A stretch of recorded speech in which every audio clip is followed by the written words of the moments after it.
Welcome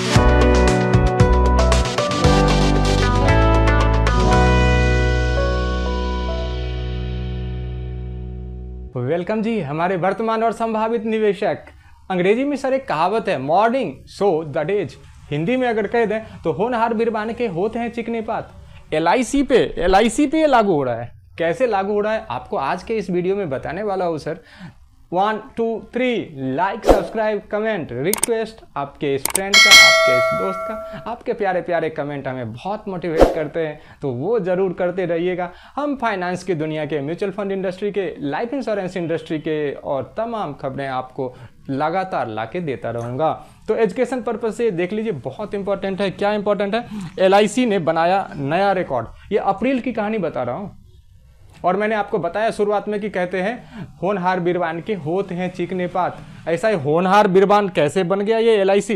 ये अप्रैल में बना है सर, क्योंकि नया साल शुरू हो चुका है अप्रैल से, और फाइनेंशियल ईयर की बात मैं कर रहा हूँ बेसिकली। तो अप्रैल से शुरुआत हो गई है नए साल की, और इस अप्रैल के महीने में एलआईसी ने एक नया बेंचमार्क क्रिएट किया है, नया माइलस्टोन क्रिएट किया है, which is the most important information in this video. What is the information is this? 1000 crore से ज़्यादा का फायदा कमाया है अप्रैल में। कैसे कमाया? कोई आदमी, कोई बिजनेस पर्सन पैसा कैसे कमाएगा? वो अपना सेल्स बढ़ा के।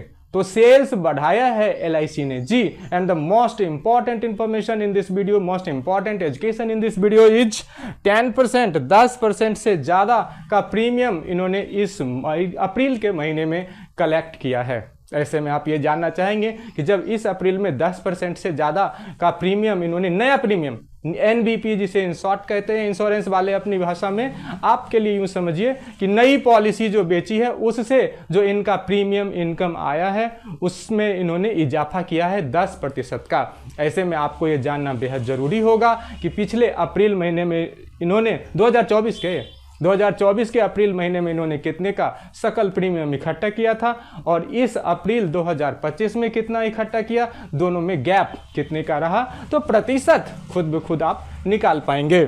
तो अप्रैल 2024 में इन्होंने कितना, 12,383.64 करोड़ का सकल प्रीमियम, सकल नव प्रीमियम, नया प्रीमियम इकट्ठा किया था। अब 12,383.64 करोड़ का नया प्रीमियम इकट्ठा किया था 2024 के अप्रैल महीने में, और 2025 का अप्रैल महीना खत्म हो चुका है। लाइफ इंश्योरेंस काउंसिल, लाइफ जीवन बीमा परिषद करके एक संस्था है जो भारत के state owned life insurance company and others दोनों को मैनेज करती है। उसने जो आंकड़े जारी किए हैं पीछे मंगलवार को, उस आंकड़ों के हिसाब से जो विभिन्न समाचार पत्रों में प्रकाशित हुए हैं उसी को आधार बनाते हुए ये आंकड़े प्रकाशित हुए हैं। 2025 अप्रैल में 13,610.6 करोड़, इस आंकड़ों को यहाँ देखिएगा, 13,610.6 करोड़ का इन्होंने सकल प्रीमियम इकट्ठा किया है। गणित बहुत आसान है, लगभग 1238 करोड़ रुपया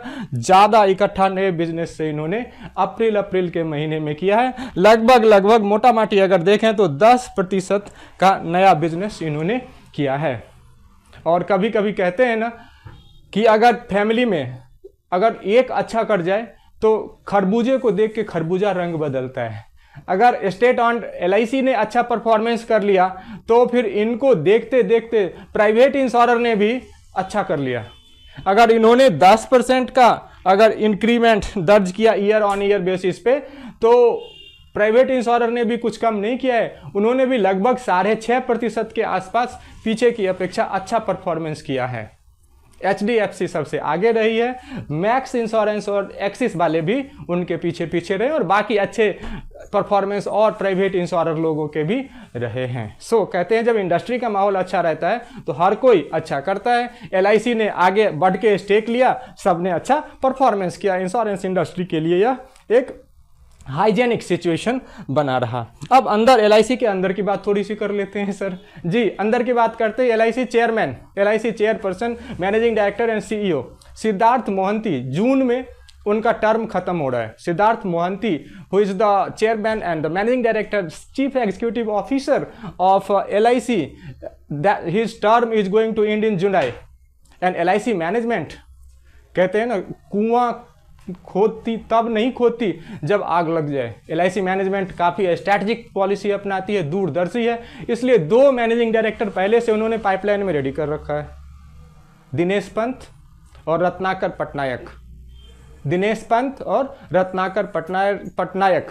एक दिनेश पंत ऑलरेडी LIC में ही काम करते हैं और एक्चुअली हैं, जबकि Ratnakar Patnaik chief investment officer executive director हैं LIC में। ये 2 MD के लिए पाइपलाइन में रेडी हैं। देखना है रीसफलिंग में कैसे क्या होता है। बहरहाल अगर chairperson existing chairperson Siddharth Mohanty की बात करूं तो उनके लिए एक लाइन कही जा सकती है कि अंत भला तो सब भला, क्योंकि जाते जाते उन्होंने अप्रैल में इतना पेस दे दिया है, रफ्तार दे दिया है, अप्रैल में उन्होंने इतना बढ़िया कर दिया है कि आने वाला ये फाइनेंशियल ईयर इसी पेस को, इसी मोमेंटम को अगर मेंटेन कर रही है कि हर एक महीना अगर 10% अपने पिछले वाले 2024 से 10% अगर इंक्रीज कर जाए, absolutely robust growth will happen into the new premium collection and this will be a benchmark for another private insurer also। तो उनके लिए भी एक बेंचमार्क रहेगा अगर इस तरह से होता है तो हम ये कह सकते हैं कि LIC का ये बेहतरीन, हाँ नया प्रीमियम ज़्यादा हुआ, लेकिन आपके लिए पॉलिसी होल्डर्स की बात कर रहा हूँ, पॉलिसी होल्डर्स के लिए ऊपर वाला न्यूज़ ज़्यादा बढ़िया है, 1000 करोड़ से ज़्यादा का फायदा। क्योंकि जब फायदा ज़्यादा होगा, पॉलिसी होल्डर्स का फायदा तभी है, एजेंट का हो ना हो।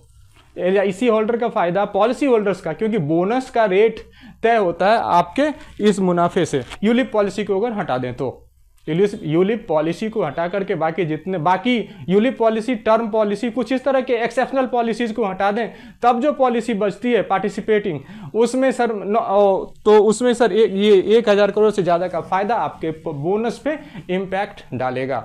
इसलिए एक चीज़ कहते हैं, वॉरेन बफे की एक लाइन में आपको यहाँ पे बताना चाहूँगा, जो कहते हैं कि कभी खाली तुरंत मुनाफा देने वाले बिजनेस में पैसा मत लगाओ, उसका स्टॉक मत खरीदो, उसका बैलेंस शीट देखो, डेट इक्विटी रेशियो देखो। अगर तुरंत मुनाफा कम भी दे रहा है तो अगर बैलेंस शीट अच्छा है, स्टेबल कंपनी है, तो आप उसमें स्टेक ले सकते हो।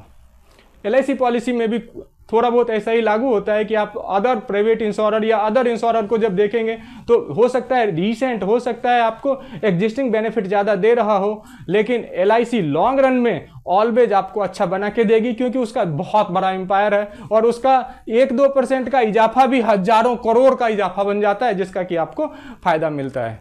तो ये 2 चीज़ें आपको बताना था। हाँ, SBI में भी इन्होंने अपना स्टेक बढ़ा लिया है, LIC ने SBI में पहले की अपेक्षा स्टेक बढ़ा लिया है सर। तो ये 1, 2, 3 और 3 प्रमुख एजुकेशनल पर्पज से आपको बताने के लिए मैंने ये वीडियो किया और आशा करता हूँ आपको वीडियो पसंद आएगा।